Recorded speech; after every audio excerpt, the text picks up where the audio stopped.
Muslim tapi menghina nama Yesus. Subhanallah, apakah kalian mengerti yang kalian lakukan? Coba lihat video yang berikut ini. Jadi orang Kristen pun 90% tidak paham bahwa sebenarnya Yesus ketika lahir namanya bukan Yesus. Namanya Yesus ketika lahir adalah Esau. Take a closer look at the Hebrew. For what we don't notice in the English translation is that the acrostic made up of the first letter of each word spells out a name in Hebrew. And that name is Yahweh. If Pilate had rewritten it in the manner the Jews had requested, it would not have spelled out the name of God. And the answer is certainly that is the name that many Arabs use today, Isa, because that is the known name. Like the earlier argument we had with Allah, it has now become the predominant name. Melihat gambar di media sosial tentang penghinaan terhadap Tuhannya orang Nasrani, yaitu Yesus Kristus. Sebelum Anda menghina nama Yesus, sebaiknya Anda melihat video berikut ini. Most Muslims don't know this, and that's why Muslims who are listening, you need to look at and see what the correct name for Jesus is in Arabic. And the correct name in Arabic is Yeshua, very similar to Yeshua in Hebrew. They're both Semitic languages. They would use the same roots. And when you ask where does Yeshua, how can we support that? We know that the earliest Arabic Bibles, before Islam really predominated and took over the language and imposed its own names onto the language, in the 8th up to the 9th century. So we're talking about 800s.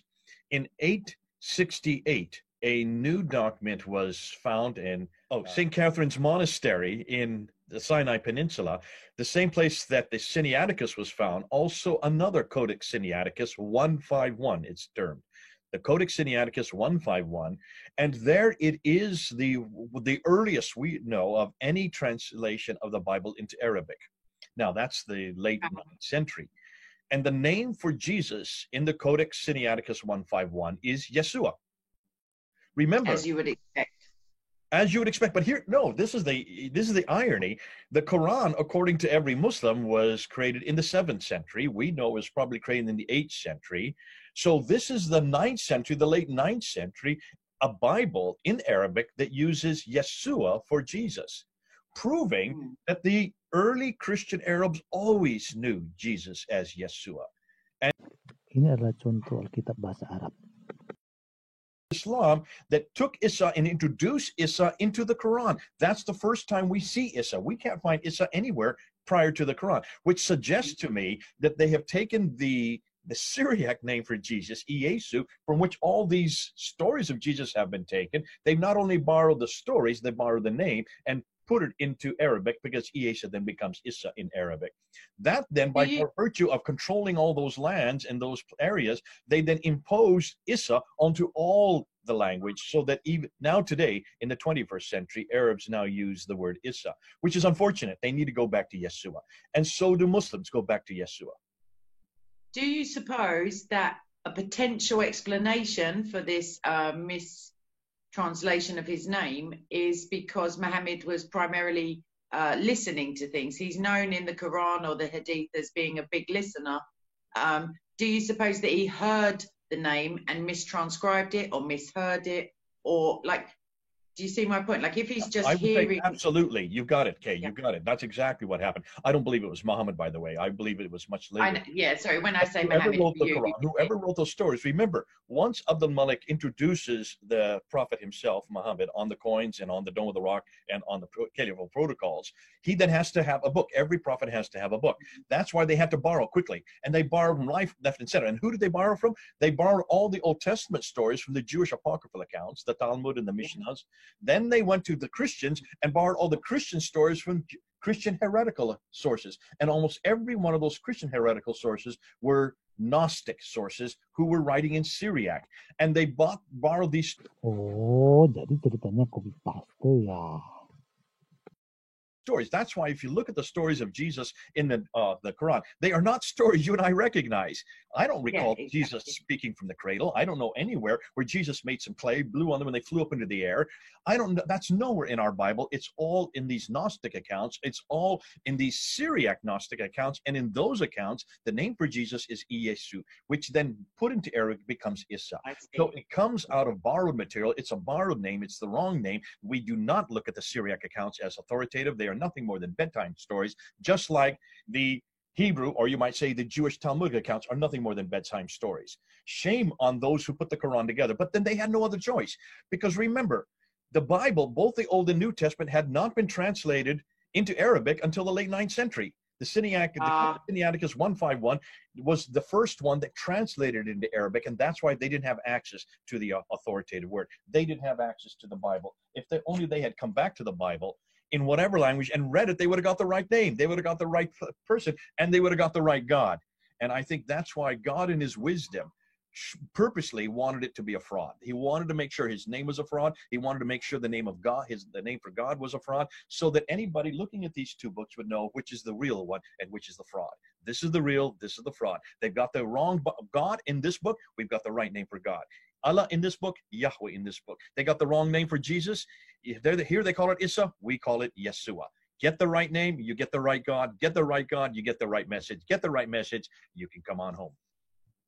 So that this shows to me that God in his wisdom knew what he was doing, because it was obvious people like Abdul Malik and those who wanted to create this Arab identity, who wanted to attack Christianity in all its form, because the Byzantine Empire was Christian. It was a political problem. It was also a theological problem. He needed something that would shut that down, and that's why he confronted Jesus Christ. That's why if you look at all the inscriptions on the Dome of the Rock, the earliest Quranic inscriptions we can find anywhere, they're attacking Jesus' divinity, they're attacking the Trinity, and they're attacking God as Father, and they're attacking Jesus as Son. Those are the four areas from the very beginning. They have been attacking everything we know about our Lord Jesus Christ. If that was the case, I'm glad they've got the wrong God, and I'm glad they've got the wrong Jesus. Nah, itu tadi versi ilmiahnya. Kalau ini versi kibulannya. Hayalan, Bu. Apa itu? Oh, Nabi Isa. Iya. Jadi Nabi Isa, nah di sini nampaknya kita juga penting umat Islam untuk mengetahui tentang kristologi. Jadi orang Kristen pun 90% tidak paham bahwa sebenarnya Yesus ketika lahir namanya bukan Yesus. Namanya Yesus ketika lahir adalah Esau. Itu versi Alkitab bahasa mana ya? Esau adalah bahasa Ibrani. Esau inilah dialektika Arabnya adalah Isa. Bu, Esau itu anaknya Ishak, cucunya Abraham. Nama Yesus itu baru ada sekitar pada saat Nabi Isa alaihissalam mengalami bahaya penyaliban dan beliau diselamatkan oleh Allah. Semakin kelihatan kebodohannya dan kebohongannya. Soal latar pendidikan aja dia udah bohong. Ini ayat Alkitabnya. Maka pada saat itulah orang Romawi yang tidak senang mengucapkan istilah Esau, nama Esau bagi mereka kurang enak, tidak ada selera di situ. Karena mereka mempunyai nama-nama favorit yang selalu diawali dan diakhiri dengan huruf mati dan akhirannya adalah as-us. Jadi dengan Esau mereka merasa tidak nyaman. Jadi Esau itu diganti. Maaf Bapak Ibu, sama aja ketika kita masih dijajah Belanda dulu. Orang Belanda mengganti nama-nama kita karena tidak sesuai dengan lidah. Orang-orang kita banyak yang hidup bergaul di kalangan mereka, nama misalnya sampai mengubah namanya, ada namanya Suminarsih berubah menjadi Minje. Ada namanya Bambang, nama yang bagus berubah menjadi Boy. Ini contohnya. Kalau sudah hobi ya mau gimana lagi. Maka Esau berubah menjadi Yosua. Berarti huruf depannya sudah huruf mati. Abjad Ibrani tidak mengenal huruf Y sama sekali. Nah kemudian setelah Yosua berubah jadi Yosua, Yosua kok masih tidak sempurna. Diubahlah setelah Yosua menjadi Yehesua. Setelah Yehesua, depan huruf mati, tengah huruf mati, belakangnya huruf hidup. Panjang lagi, kurang nikmat, kurang enak. Maka digantilah Yesus, pas sesuai selera. Dan ini bisa Bapak Ibu buktikan dari nama-nama baptis, atau istilah lain nama permandian, yaitu nama-nama Romawi, itu nama baptis itu. Yang favorit diawali diakhiri huruf mati. Maka contohnya Barnabas, Bartolomeus, Benedictus, kemudian Clementinus, Claudius, Dionysius, Darius, Franciscus, Gregorius, Hellenesius, Saverius, Laurentius, Paulus, terus Matias, Markus, Filipus, terus kemudian lain-lain.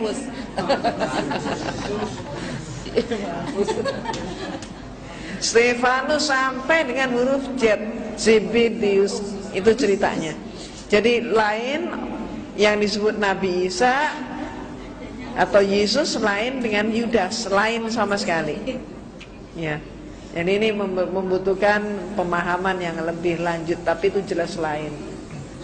Dari hayalan ke agak rasional sedikit ya. Tuhannya orang Nasrani itu sama dengan Tuhannya orang Islam, yaitu Allah Subhanahu wa Ta'ala. Jadi jangan sekali-kali menghina Tuhannya orang Nasrani, karena sama saja Anda menghina Allah Subhanahu wa Ta'ala. Yang kedua, jika ada orang Islam yang menghina Yesus Kristus, itu sama saja dengan menghina Nabi Isa Sallallahu Alaihi Wasallam. Alaihi salam. Maksud saya alaihi salam. Nabi Isa dianggap Tuhan oleh orang Nasrani. Ketika Anda menghina Yesus Kristus, berarti Anda sama saja dengan menghina kalamullah. Jika abang ini coba menyamakan Tuhan mereka dengan Tuhan Kristen, coba kita lihat bagaimana kata Tuhan dalam bahasa Ibrani menurut ahlinya. When Jesus was crucified, Pilate wrote the sign that was nailed to the cross. The particular wording he chose displeased the Jewish leadership, and they asked him to change it. He refused. There are some interesting aspects to this incident that are not apparent in our English translations. John 19:19 says, Pilate wrote an inscription and put it on the cross. It read, Jesus from Nazareth, the King of the Jews. Many Jews read this inscription, because the place where Jesus was crucified was near the city. It was written in Hebrew, Latin, and Greek. Then the Jewish high priests told Pilate, Don't write, the King of the Jews. But that this fellow said, I am the King of the Jews. Let's take a closer look at the Hebrew. For what we don't notice in the English translation is that the acrostic made up of the first letter of each word spells out a name in Hebrew. And that name is Yahweh. If Pilate had rewritten it in the manner the Jews had requested, it would not have spelled out the name of God. His inscription declared that Jesus was both the King and God of the Jews. Whether it was intentional or not, Pilate proclaimed that Jesus was both Yahweh and King of the Jews. He belongs. In Hebrew, the name God called himself consists of 4 letters: Yod, Hey, Vav, Hey. Let's see what happens when we translate it back to the original ancient Hebrew. Straight away you can see that there are 2 figures in the name of God. This is none other than the Father and the Word. Hebrews 1:3 declares that Yeshua Jesus, the Word of God, is the reflection of God's glory and the exact likeness of his being. Yes, the Bible says that Jesus has exactly the same nature as the Father.